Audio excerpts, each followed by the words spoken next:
Good morning बच्चों। आज आपका एक नया चैप्टर स्टार्ट हमने किया था, चैप्टर 6 दिलवाड़े के मंदिर। रिमेंबर, इस टर्म का ये नया चैप्टर है जिसे आप लोग को मैंने पढ़ा दिया है ऑलरेडी, बट ये वीडियो उसके लिए बनाया जा रहा है जो बच्चों को दिक्कत हुआ है या जो बच्चे किसी वजह से क्लास नहीं ले पाए हैं। ये वीडियो उन लोगों के लिए, ठीक है। तो हम स्टार्ट करते हैं चैप्टर को पढ़ने के लिए। दिलवाड़े के मंदिर।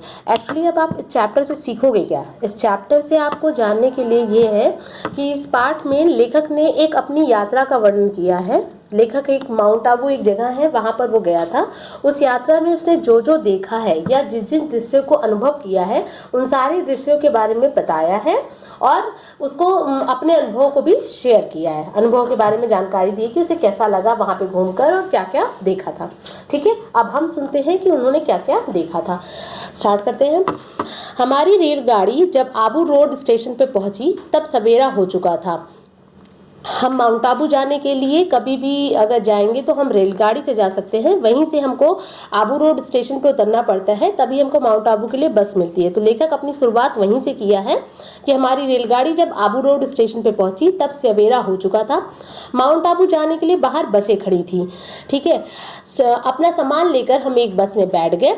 माउंट आबू समुद्र तल से लगभग 1700 मीटर की ऊंचाई पर है। ये आप लोग को पता होना चाहिए कि माउंट आबू कहाँ पर है और कैसे है। तो माउंट आबू समुद्र तल से जो है लगभग 1700 मीटर की ऊंचाई पर है। रास्ते में चारों ओर हरियाली छाई हुई है। हरी भरी पहाड़ियां देखकर मन प्रसन्न हो गया, क्योंकि आपको पता है कि माउंट आबू एक ऐसी पहाड़ी जगह है जहाँ पर आपको मतलब खूब पेड़ पौधे दिखाई देंगे, जिसकी वजह से आपका मन खुद ही खुश होने लगेगा उसे देखकर ही।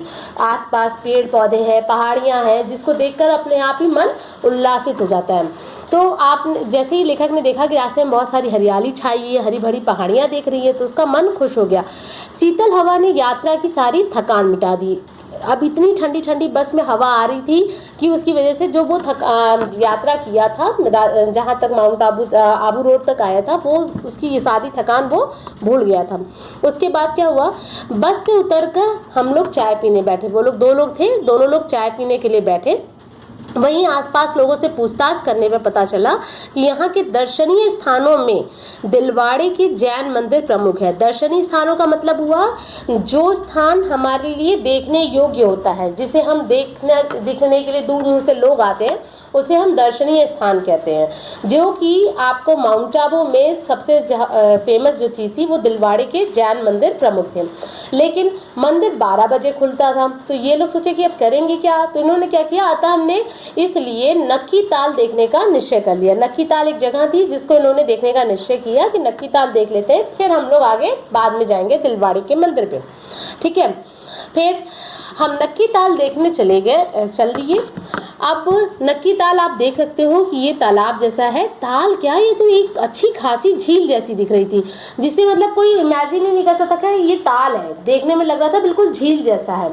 ठीक है, अब ताल में एक और सीढ़ियां बनी हुई थी। कुछ लोग ताल की सीढ़ियों पर ही नहा रहे थे, जिसमें आप देख सकते हो यहाँ पे कुछ लोग नहा रहे हैं, कुछ सीढ़ियाँ बनी हुई हैं। अब उसी जगह पर हमने ताल के किनारे एक पेड़ के नीचे बैठकर भोजन किया। भोजन करने के बाद हमने क्या किया, इसके बाद हम दिलवाड़े के मंदिर देखने चल दिए। हमने अपने मंदिर के लिए रवाना हुए। फिर यहाँ अनेक जैन मंदिर हैं। पता तो चला कि बहुत सारे जैन मंदिर, लेकिन उसमें से दो मुख्य था, जिसका नाम था एक नेमिनाथ जी, दूसरा आदिनाथ जी। अब नेमिनाथ जी क्या है, आदिनाथ जी क्या है, इसके बारे में देखते हैं। नेमिनाथ जी का मंदिर एक विशाल चबूतरे पे बना था। चबूतरा मैंने आप लोग को जैसे बताया था कि बहुत बड़ा चबूतरा होता है। जैसे आप लोग छोटे थे तो सब पहले घरों के बाहर चबूतरा हुआ करता था, लोग खेलते थे कूदते थे, वैसे ही वहाँ पे एक बहुत बड़ा सा चबूतरा बना हुआ था।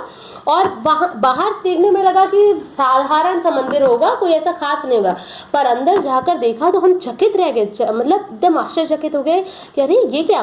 भगवान नेमिनाथ जी की जो मूर्ति बनी थी वो सोने की मूर्ति थी, और सोने की मूर्ति से जगमगा रही थी वो पूरी मंदिर, इसलिए वो ज्यादा ही सुंदर लगने लगा था।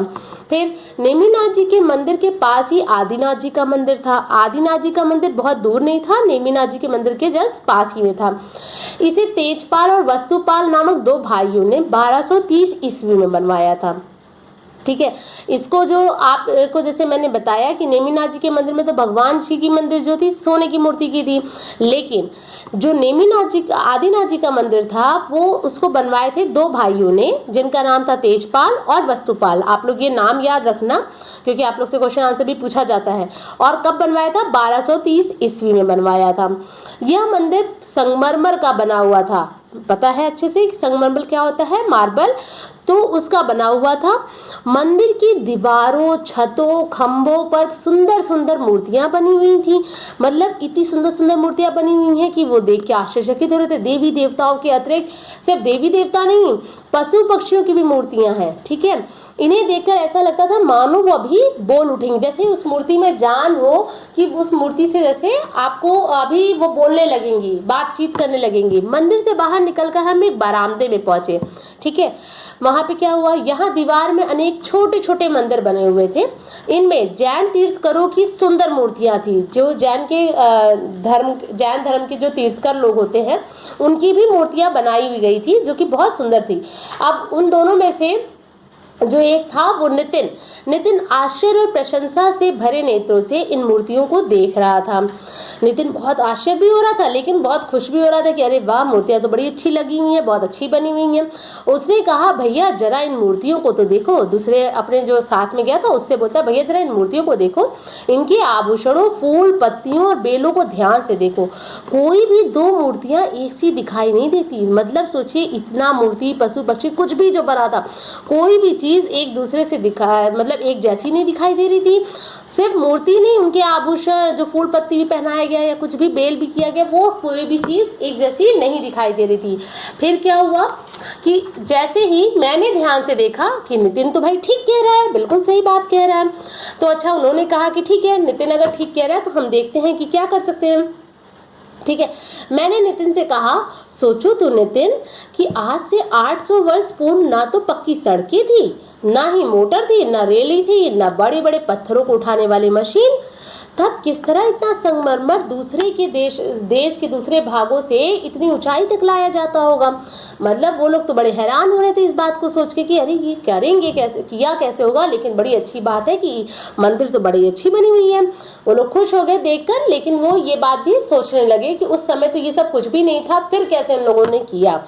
तभी जो है फिर एक लेखक के दिमाग में ये बात आई कि मनुष्य यदि लगन और परिश्रम से सब कुछ कर सकता है, या काम करने वाले के मार्ग में बाधाएं बहुत आएंगी। विघ्न बाधाएं का मतलब होता है कि बाधाएं तो बहुत आएंगी, बहुत परेशानियां आएंगी, कुछ भी रुकावटें आएंगी, लेकिन यदि व्यक्ति परिश्रमी हुआ, मेहनती हुआ, तो वो व्यक्ति कभी भी नहीं हारेगा। तो हम ये कहना चाह रहे हैं, इस पाठ से हमें लेखक ये बताना चाह रहा है कि अगर हम कुछ करना चाहते हैं, जीवन में कुछ पाना चाहते हैं, तो किसी भी हालात में अगर हम अपनी लगन ना छोड़े और मेहनत करना ना छोड़े, तो आदमी कभी भी ऐसा नहीं होगा कि वो सफल नहीं होगा। उसके बाधाएं आएंगी, रुकावटें आएंगी, लेकिन वो कभी भी ऐसा नहीं होगा कि वो किसी चीज से परेशान होगा। ठीक है, अब बच्चों आप लोग ये पाठ को सुनने के बाद इस पाठ का शब्दार्थ और इस पाठ में जो जो कठिन शब्द है उसे लिखकर अपने कॉपी पे लिखेंगे और इसे याद भी करेंगे। ठीक है, धन्यवाद।